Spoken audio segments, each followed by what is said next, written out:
Le damos los buenos días a nuestro invitado, Ramón Ruiz, integrante del directorio del BPS, que nos ha traído también algún material, el manual de prestaciones, para conocer un poquito más al respecto. No, vale destacar también el esfuerzo solidario de mucha gente que lo conoce, que a través de las redes allí también que le tendía ayuda, una mano. le da una mano. Y a partir de que el informe salió al aire en Telenoche, las colaboraciones se incrementaron notoriamente, pero don Ramón, Enrique se llama, pero como se le conoce como abuelo Ramón, tampoco le gusta pedir.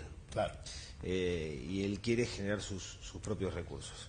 Y todo esto trajo aparejado un montón de preguntas respecto a la pensión a la vejez. ¿Cómo anda? Buen día, ¿David? buen día, Buen día, buen día. En primer lugar, agradecerles la invitación, y creo que es muy importante el objetivo de la nota en el sentido de brindar información sobre quiénes son los beneficiarios de esta prestación, y bueno, también ver que la prestación que se denomina pensión a la vejez es una de las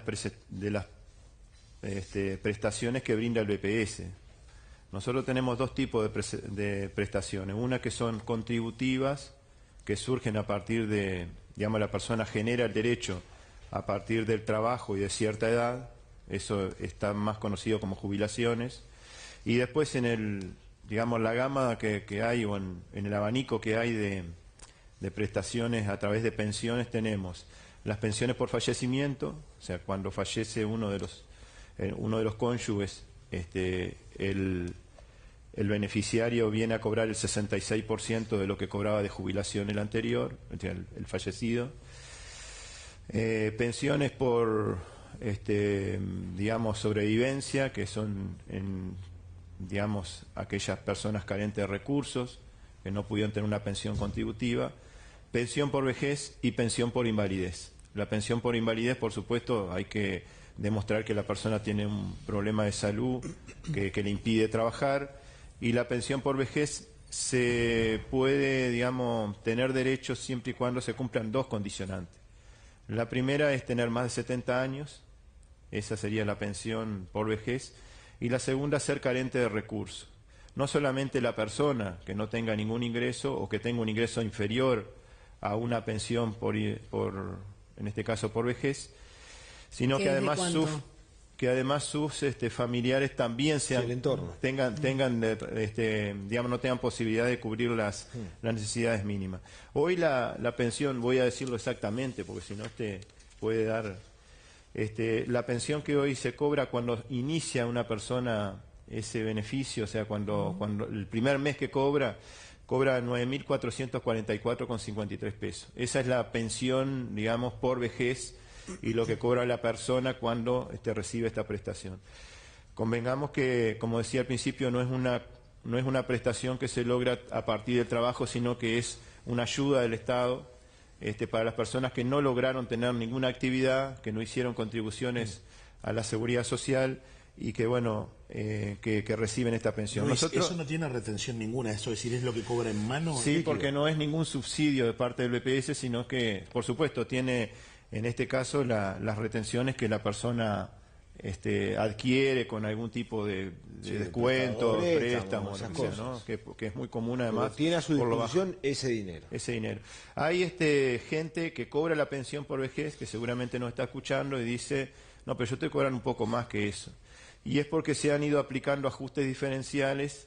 Ahora, el próximo 15 de junio, la ONASPU está convocando una movilización justamente para reclamar de que a partir del 1 de julio haya un ajuste para las jubilaciones más bajas.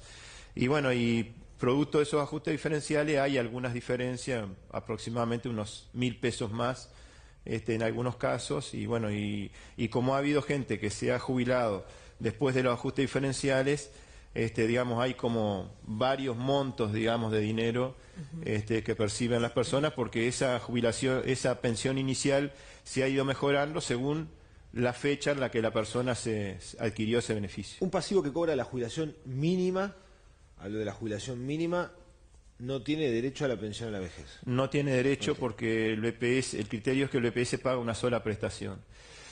Si esa jubilación hubiese sido una jubilación, o si él tuviera un ingreso inferior a estos 9.444 pesos, lo que hace el BPS le paga la diferencia hasta llegar al monto de la pensión. ¿no? Y también algunos datos. Hoy están percibiendo este beneficio aproximadamente, exactamente, 20.042 personas. Pensión a la vejez, hay 20.042 personas que la cobran hoy en día. Sí, en todo el país. Hay 84.564 personas que cobran pensión por invalidez o pensión por vejez. Y de esos 84.000, un 23% son los pensionistas a la vejez. También convengamos de que el sistema de seguridad social es un sistema de seguridad social para la vejez muy amplio, porque nosotros tenemos aproximadamente 780.000 pasividades, y eso se desglosa entre jubilaciones comunes, jubilación por edad avanzada, jubilación por invalidez y toda esta gama que decíamos recién de prestaciones que son de alguna forma de asistencia, digamos, a las personas porque no tienen una base contributiva, ¿no? Ahora, estamos también frente a una problemática social bien importante y aguda, ¿no? Porque pensar en que una persona tenga 9.444 pesos para vivir en un mes en nuestro país. Sí, digo, por supuesto que compartimos lo que tú dices en el sentido de que es absolutamente insuficiente. También si hablamos, hay jubilaciones parecidas a este monto, de gente que trabajó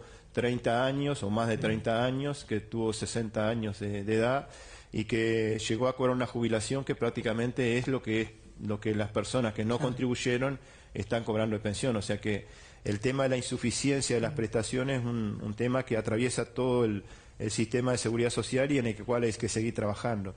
Yo te cuento, por ejemplo, que este mismo señor, Enrique, en el 2007 cobraba 2.930 pesos de pensión.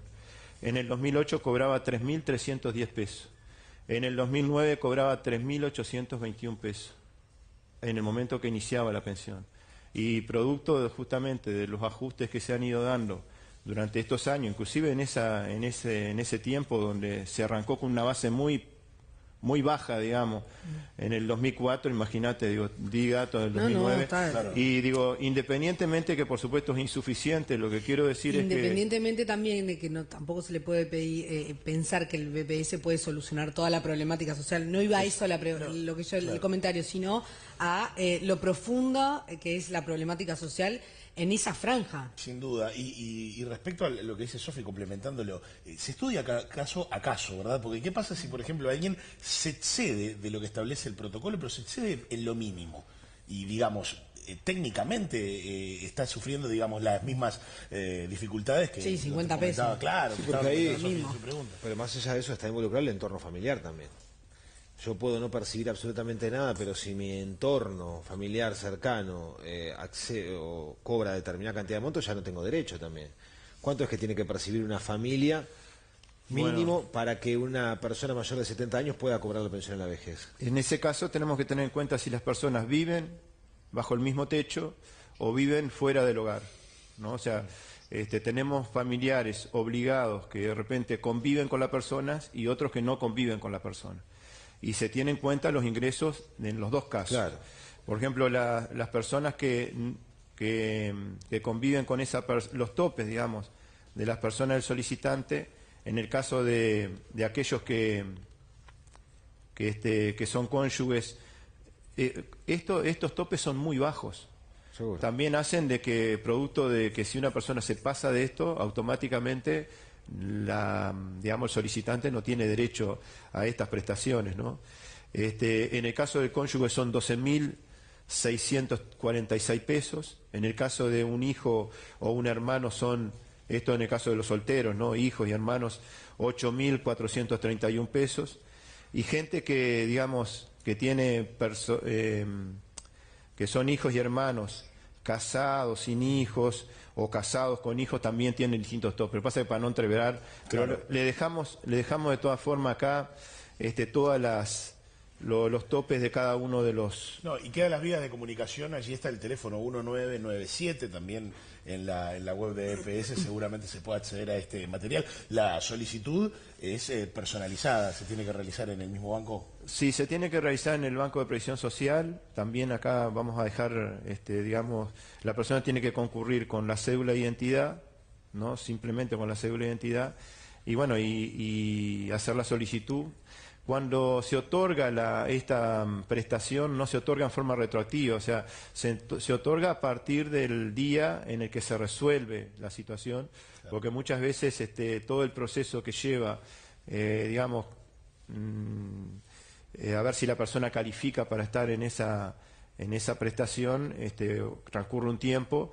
Bueno, como esto no es una prestación contributiva, se otorga a partir del momento que se resuelve la prestación y no como otras prestaciones, que es cuando uno va a solicitarlo, cuando empieza el trámite, ¿no? Claro. En este caso no tiene retroactividad el pago de la pensión. Claro. Y por otro lado, que en algunos casos, porque tenemos también situaciones de abandono, ¿no? Hay personas mayores de 70 años y sus familiares no se hacen cargo, o de repente esa persona está sola pero tiene familiares. Bueno, el BPS puede pagar la prestación por invalidez y puede iniciar acciones en contra de sus familiares o para hacerle retenciones judiciales a sus familiares para tener derecho esta persona, porque en realidad califica para tener derecho. El problema es que sus familiares no se hacen cargo de las obligaciones que tienen con ese familiar. Claro. En ese caso, si la persona manifiesta, si Enrique dice no quiero que se inicien esas acciones, el BPS no las inicia, pero si no de oficio el BPS otorga el beneficio y procede a hacer acciones, porque a veces hay familiares que tienen ingresos muy altos, pero que igual no ayudan a ese abuelo que también necesita, ¿no? Porque esto es un tema de responsabilidad no solamente de la sociedad, sino de la propia familia. Claro. Porque a veces tenemos, como tú decías, una cantidad de situaciones que hay que verla caso a caso. Claro. Pero como las normas establecen determinados topes para el ingreso desde el núcleo familiar y para el ingreso de la persona, no podemos, si la persona se pasa por un peso, eso es el problema que tenemos cuando los sistemas son rígidos. Cuando se pasa por un peso la persona ya o tiene derecho o no tiene derecho. Esto ocurre, cuando damos los ajustes diferenciales, cuando la persona se pasa por poquito no tiene derecho al ajuste diferencial y otro que gana 2 pesos menos tiene derecho. Entonces, en cualquier sistema de seguridad social donde no hay flexibilidad, donde no hay de alguna forma posibilidades de que la persona tenga acceso en forma parcial, por lo menos, ocurren estas cosas, que te quedas o con una pensión que es insuficiente o de repente sin derecho a la pensión, ¿no? Muy bien, bueno, Ramón Ruiz, una vez más, muchas gracias por estar aquí en Buen Día Uruguay para discutir estos temas que, por supuesto, son muy caros a las emociones y a los intereses de nuestros televidentes. Yo les agradezco mucho. Yo quiero insistir porque como trabajador estamos realmente preocupados por esta situación. Hemos planteado en varias oportunidades la necesidad de hacer una reforma profunda de la seguridad social que también contenga este tipo de cosas. No es solamente eliminar las AFAP. Nosotros no planteamos solamente eliminar las AFAP, sino construir un sistema más justo.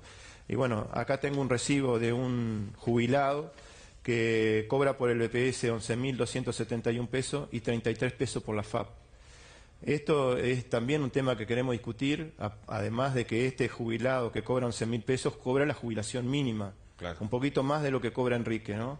Y bueno, y decirles que es necesario, y acá me dirijo a todos los jubilados y a los pensionistas, que hay que participar y que en definitiva ahora el 15 de junio hay una oportunidad para expresar este descontento y para participar en esa movilización que está convocando la Organización Nacional de Jubilados y Pensionistas. Yo me quedé pensando, muchas de las personas que pueden hoy cobrar pensión a la vejez puede tener que ver con el informalismo que había en otras épocas. Porque no quiere decir que no hayan trabajado, sino que no aportaban, en realidad. Los índices de informalidad hoy en día han descendido. Sí. Es un tema que tiende tal vez a solucionarse por esa vía. Sí. Si formalizamos un poco los aportes, en el futuro habrá menos personas que no hayan aportado y por lo tanto menos subsidio a estas características. Te agradezco mucho el comentario y además la posibilidad de expresar esa otra preocupación. Hoy tenemos aproximadamente 400.000 personas, es aproximadamente un 20% de la población económicamente activa que se encuentra en la informalidad. Hoy en día. Hoy en día.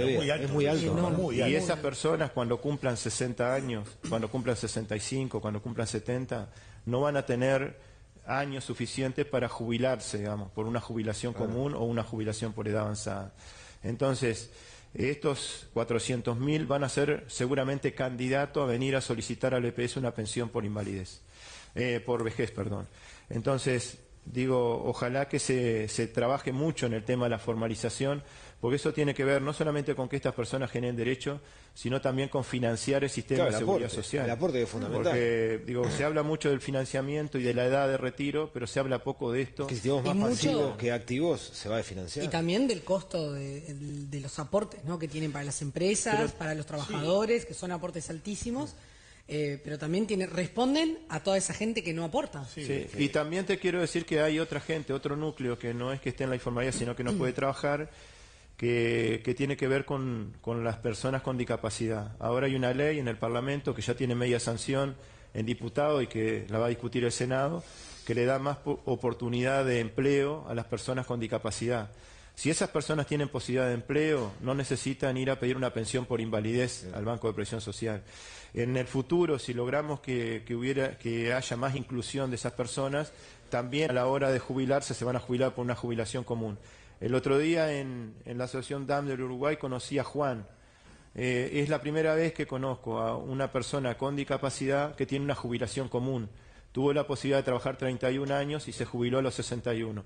Ojalá en el futuro existan muchos Juanes y ojalá que en el futuro existan pocos Enriques. Muy bien, gracias. Luis, un placer.